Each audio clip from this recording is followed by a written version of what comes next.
Welcome, everybody. I'm Sherry Bronson. Our guest today is Cheryl Williamson. She is an award-winning author, entrepreneur, and philanthropist, and we are so honored to have her today. Soul Reborn has been in process for about 3 years, but I formally made it a 501c3 over the past month. What Soul Reborn is for is for the disenfranchised, disadvantaged, ex-incarcerated woman. I care about the men, but my heart truly is for women. And what Soul Reborn will accomplish, notice I didn't say trying, or will do, what we are already accomplishing is to help women become entrepreneurs, leaders. We're going to teach etiquette, philanthropy. Yes. And it's so important. And then we're going to teach women how to tell that story that's been holding them back and teach them how to monetize it, which then will make them entrepreneurs. Now let's get into, this is a faith-based program. So I want to hear your salvation story. Who led you to Christ? I have always had a deep relationship with Christ. But in full transparency, I did not realize the power of the Lord until I went through a very trying situation. I allowed someone into my life who had been in my life, a woman, for 13 years, and that woman decided that she wanted my life and that she was willing to do anything and everything to take over my life, which was to turn my children against me and everything else. And so I realized that I needed to be different. It ripped my soul out. It ripped my soul out because the lies that were told, they were lies that were told in the community. So people believed these stories. People who had known me for years, but they took the word of somebody I had known for 13 years. And it was horrible. It was the deepest and most painful betrayal I had ever experienced in my life. It left me feeling alone, feeling like nobody really cared for me, because she went to destroy everything. And I'll say candidly, including to attempt to take my husband. My Lord. So it was deep. Yes. And so God told me, if you be still and you be quiet, I will show you great and wonderful things. I will elevate you in the very eyes of the enemy that sought to destroy you. My Lord. But don't act out. Don't bring other people into the mess. Let me only deal with you. So I decided to be still and be quiet. And what the world sees now is the elevation. Yes, Cheryl, yes. Of what he promised me. Woo. I still have my husband of 26 years. I still have my children. Glory, glory.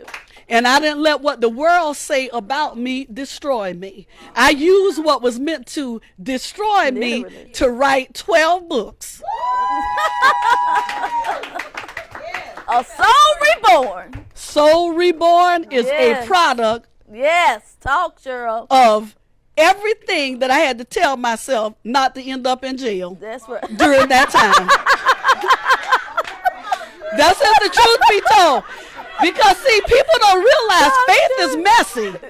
All right. Faith is messy. Faith is messy. Faith is not always rated G.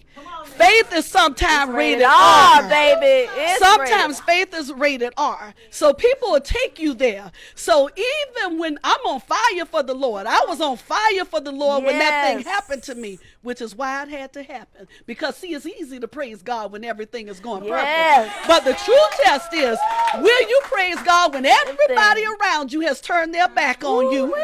When people calling, cussing you out, telling you, you this, you that, you the other, will you praise me then? And my answer is yes, God, I will. Yes, God. Because see, that's when you can disciple. You can disciple in pain. And I'll tell you a funny story. I was talking to my mother one day, and she said, how you doing, baby? I said, ooh, I'm having a J&J day. She said, what is that? I said, well, I'm going to have to choose between Jesus and jail.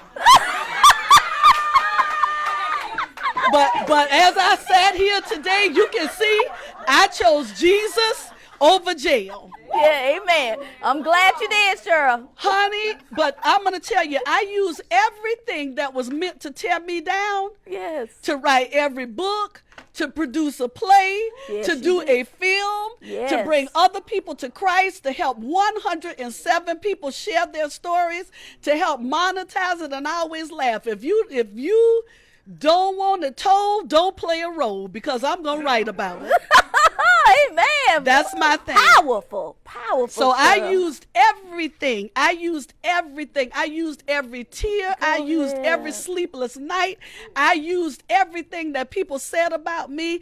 I used everything that was meant to destroy me in order to elevate God. Not me. Right. Not me. To elevate God. Because, see, people thought that I was going to lose my mind. Yes. Because I did too. But God showed me. He showed me. He said, girl, and I love it when he calls me girl. He said, I'm going to use this. I'm going to use every bit of it. He said, don't be ashamed. Don't be ashamed. He said, let the world know what I brought you out of. And so that's what he did. Cheryl, let's continue our conversation. I was going to ask you, what was the greatest adversity you had to overcome? I know that situation was, but can you just briefly tell us about the illness that affected your life? Yes. Yeah. I was diagnosed with supraventricular tachycardia, which is a heart arrhythmia. And what made it, difficult during that time is because my mother-in-law had just passed away from cancer, and my husband had been diagnosed with cancer.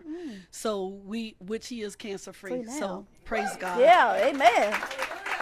And for the listeners, I just want to briefly say, whenever you feel that something is not quite right, go and get it checked out, because I thought I had problems with my shoulder, but it was actually my heart. So had I not had the heart ablation, I had to have a heart ablation. That's when they go in and burn all the areas in your heart that's misfiring. Eventually, if you don't have it done, your heart gives out because it's beating too fast. And it's so crazy because we talked about motherhood first, and I remember my first concern was my children. One day I was having an attack, and it was at school, and I just said, oh, if I could just get home. I was dropping my child off, our children off to school. And I ended up being rushed to the hospital, and I remember them saying, we need to get her husband here, because my heart was, I can't even tell you, it was an out-of-body experience. I could see myself above the table looking down at my body, and then they gave me a medication to slow my heart down. So I'm here today. I'm off all medication. Wow, thank you, Jesus. All medication, and the first heart ablation didn't work, so I ended up having a second one. And I just want to tell you quickly about the power of God. When they found out that I needed to have the second heart ablation done, they told me I needed to go to Jack and Jane Hamilton Heart Hospital to a specialist. So my husband went to work that day, and he came home. It was a magazine. He brought it home. And I will tell you, lo and behold, the doctor who people seek out from everywhere in the country, an article was on him in that magazine, and that's the one who was going to perform my heart procedure at Jane and Jack Hamilton Hospital. And so after I had that procedure, I've been running, walking, no monitors, no heart medication. But I had to go through that period of time in order to see God for just more of who he is. That he showed me that he loved me, and he cared about me enough to place me in the right hands to be loved on and cared for, and not to struggle with supraventricular tachycardia. My word. Don't ask me to pronounce that for you. That's what everybody says. You got it down because it affected your life. Absolutely. And your family. Absolutely. Amen. Why is it important that all of us understand and believe what God says about us? Because when you know who you are and whose you are, what everybody else says really is of no consequence. Amen. It really doesn't matter. See, for me, once God tells me to do something, I Yes. don't care whether I have anybody supporting me, because one yes from God changed my whole life. So I don't need a yes from anybody else. He taught me how to celebrate myself. He Yeah. taught me how to love me when I felt like the world didn't love me. Yeah. He taught me how to lay in his bosom and leave my burdens at his feet. He taught me how to have crazy faith. He taught me how to walk out and do that thing. We all have many purposes, but we have one calling. And my calling is to bring out the greatness in women and let them truly see that they don't need anybody's permission to be great. Everything you Exactly. need is in your hands. So I live my life open and unapologetic in relentless pursuit of excellence in who God is calling me to be. And I don't make apologies for it. All I right don't now. make apologies because I change the atmosphere when I walk in the room. Glory. I love that, Cheryl. No I don't. apologies. I don't make apologies. And you know what? We give too much time and energy to And the effort. hater. Absolutely. Too much time and energy. What does she think? What do they say? I don't even address that. I don't even address when I hear people say, "Oh, I use my hater as my motivator." Whatever. Why give people that No. kind of time and energy? I use God as my motivator. All right now. So I don't worry about whatever. See, this is the thing. Yeah. I'm too focused on what God is asking me to do as opposed to focusing on Yes. what everybody else is doing.